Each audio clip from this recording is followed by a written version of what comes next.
અમદાવાદમાં એર ઇન્ડિયાની ફ્લાઇટ અચાનક ક્રેશ।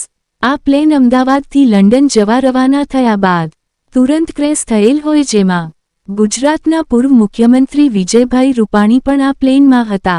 આમ જોઈએ તો આ પ્લેનમાં કુલ 242 યાત્રિક હતા, જેમાં 2 પાયલટ 10 ક્રૂ મેમ્બર પણ સાથે હતા। વિમાનમાં 119 ભારતીય હતા, બ્રિટનના 53 યાત્રિક હતા, પોર્ટુગલના 7 નાગરિક હતા, 1 નાગરિક કેનેડાના પણ હતા।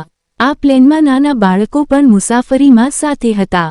હાલ રેસ્ક્યુ ઓપરેશન ચાલી રહ્યું છે। મળતા સમાચાર મુજબ કેન્દ્રીય ગૃહમંત્રી અમિત શાહજી તેમજ ભારતના વડાપ્રધાન નરેન્દ્રભાઈ મોદી પણ અમદાવાદ આવી શકે છે।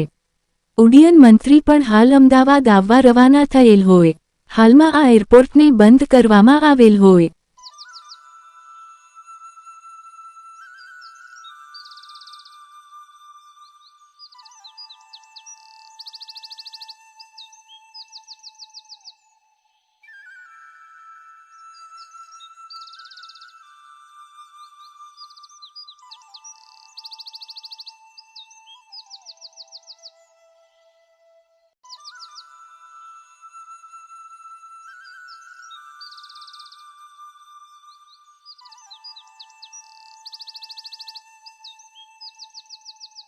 હેલો ગુજરાત ન્યૂઝ ચેનલમાં બધાને નમસ્તે। ચાલો મિત્રો ફરી મળીશું।